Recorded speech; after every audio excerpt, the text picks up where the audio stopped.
বান্দা যখন বলে আলহামদুলিল্লাহি রাব্বিল আলামিন, অর্থাৎ যাবতীয় প্রশংসা আল্লাহর জন্য, তিনি সারা জাহানের প্রতিপালক, তখন আল্লাহ তাআলা বলেন বান্দা আমার প্রশংসা করেছে।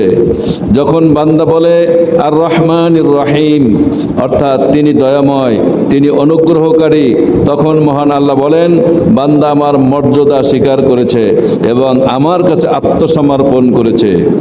বান্দা যখন বলে ইয়্যাকা না'বুদু ওয়া ইয়্যাকা নাস্তাঈন, অর্থাৎ আমরা কেবল তোমারই ইবাদত করি এবং কেবলমাত্র তোমারই কাছে সাহায্য প্রার্থনা করি, তখন আল্লাহ বলেন এটা আমার ও আমার বান্দার মাঝে, অর্থাৎ বান্দা আমার দাসত্ব করবে আর আমি তাকে সাহায্য করব। আমার বান্দা যা চায় তা আমি দান করব। যখন বান্দা বলে ইহদিনাস সিরাতাল মুস্তাকিম সিরাতাল্লাযীনা আন'আমতা আলাইহিম গায়রিল মাগদুবি আলাইহিম ওয়ালাদ-দাল্লিন, আমাদেরকে সরল পথে পরিচালিত করুন, সেই সব বান্দাদের পথ যাদের আপনি নিয়ামত দান করেছেন, যারা অভিশপ্ত নয় এবং পথভ্রষ্ট নয়। তখন আল্লাহ বলেন এটা আমার বান্দার জন্য এবং আমার বান্দা যা প্রার্থনা করছে তা সে পাবে। মুসলিম, আবু দাউদ, তিরমিজি, নাসাই, ইবনে মাজাহ, মুসনাদ আহমদ। নামাজ এই সূরা অবশ্যই পাঠ করতে হবে। এ সূরা পাঠ করা ব্যতীত কোনো নামাজ আদায় হবে না। জামাতে নামাজে মুত্তাকিগণকে যারা মুক্তাদিগণকে সূরা ফাতিহা পাঠ করতে হবে কিনা এ সম্পর্কে ইসলামে বিশেষজ্ঞদের মধ্যে মতনৈক্য বিরাজমান। হাদিস শরীফে দেখা যায় হযরত আবু হুরায়রা রাদিয়াল্লাহু তাআলা আনহু বলেন মুক্তাদিগণ যখন সূরা ফাতিহা নীরবে পাঠ করবে, ইমাম শাফি বলেন মুক্তাদিগণের যে কোনো অবস্থায় সূরা ফাতিহা পাঠ করতে হবে।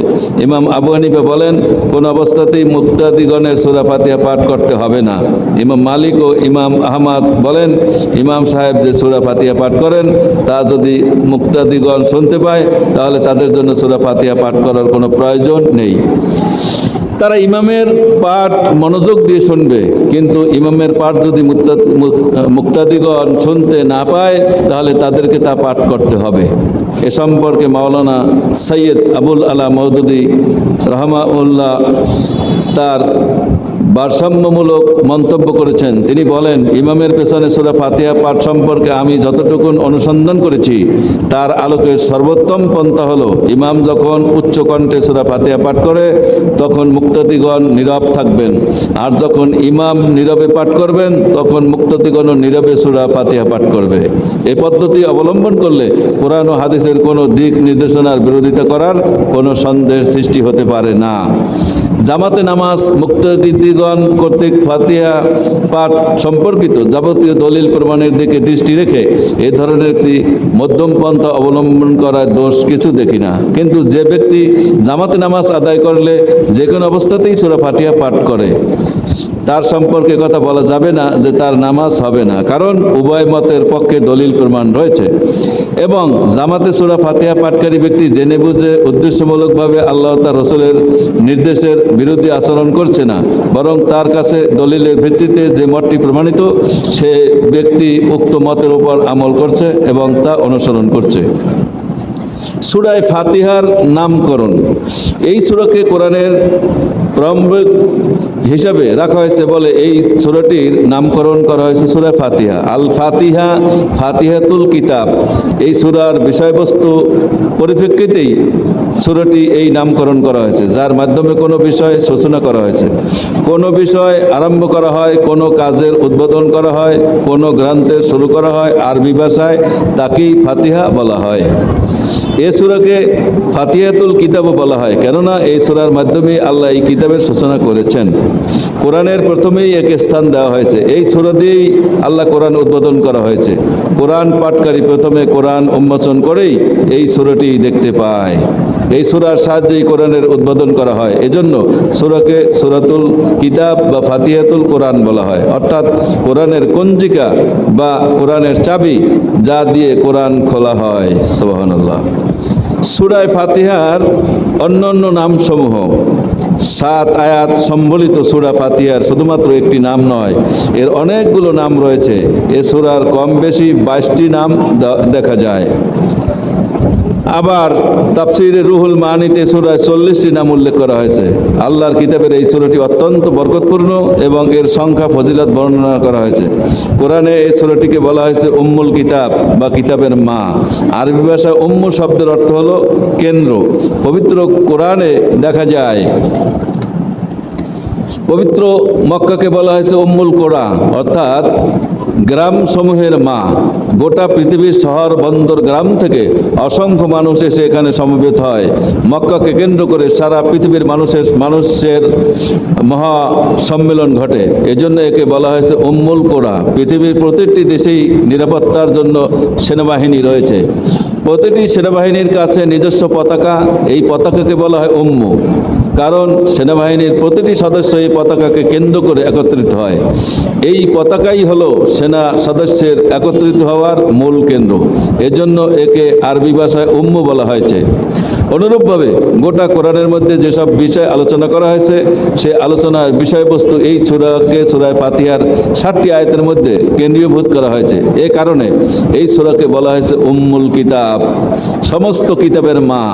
গোটা কোরআনে যা পাওয়া যাবে এই সূরা ফাতিহাকে বিশ্লেষণ করলে তাই পাওয়া যাবে। আলহামদুলিল্লাহ। এই সূরার মাধ্যমে মানুষ আল্লাহর কাছে সত্য, সহজ, সরল পথ কামনা করে। তার এই প্রার্থনার জবাবে আল্লাহ তাআলা তার সামনে গোটা কোরআন পরিবেশন করেছেন। সত্য পথে চালাও, তাহলে এই কোরআনকে অনুসরণ করো। যাবতীয় সত্য এই কিতাবের মধ্যে নিহিত রয়েছে। এই সূরাটির আরেকটি নাম হলো সূরাতুর রাস। আরবি রাস শব্দের অর্থ হলো মগজ বা মগজের কেন্দ্রস্থল। মগজ হলো মাথার কেন্দ্রস্থল, আর গোটা কোরআনের কেন্দ্রস্থল হলো সূরা ফাতিহা। এজন্য একে বলা হয়েছে সূরাতুর রাস, কারণ এ সূরার মধ্যে 30 পারা কোরআনের সারাংশ, মূল বিষয়বস্তু অত্যন্ত আকর্ষণীয়ভাবে ফুটিয়ে তোলা হয়েছে। ফলে এর নাম দেওয়া হয়েছে রাস। নিত্য এবং বারবার পঠিত এই সূরাটির আরেকটি নামকরণ করা হয়েছে সূরাতুল কানস। আরবি ভাষায় কানস শব্দের অর্থ হলো খনি, কিন্তু সূরা ফাতিহাকে কেন খনি বলা হলো? খনি এ কারণে বলা হয়েছে যে এই সূরাটির ভেতরে মহান আল্লাহ জ্ঞান বিজ্ঞান দিয়েছেন, পরিপূর্ণ করে দিয়েছেন। মানুষ যে কোনো ধরনের জ্ঞান অর্জন করতে যদি আগ্রহী হয়, তাহলে এই সূরাটি সে সূত্র দান করতে সক্ষম। বর্তমান পৃথিবী নামক এ গ্রহে আমরা বসবাস করছি। এই ধরনের অসংখ্য গ্রহ আল্লাহ তাআলা সৃষ্টি করেছেন। এই বহুমাত্রিক জগতের ধারণা এই সূরার প্রথম আয়াত থেকেই লাভ করা যায়। বিস্তারিত ব্যাখ্যার জন্য আলামিন শব্দের ব্যাখ্যা দেখুন। এই সূরাটির আরেকটি নাম হলো সূরাতুল ওয়াকিয়া। গুরুত্বপ্রাপ্ত কোনো জিনিসকে আরবি ভাষায় বলা হয় ওয়াকিয়া। এটা একটি পূর্ণ সূরা। একে খণ্ডিত করে পাঠ করার কোনো অবকাশ নেই।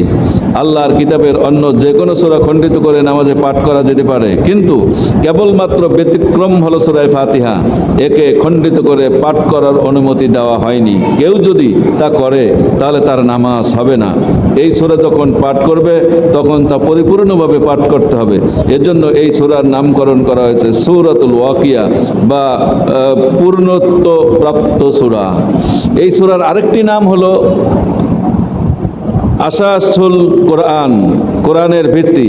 30 পারা কোরআনে যে জ্ঞান বিজ্ঞান, সভ্যতা, সংস্কৃতি তথা জীবন ব্যবস্থার পূর্ণাঙ্গ ব্যবস্থা পেশ করা হয়েছে, তার ভিত্তি হলো এই সূরা ফাতিহা। এজন্য এই সূরাকে বলা হয়েছে আসাসুল কোরআন।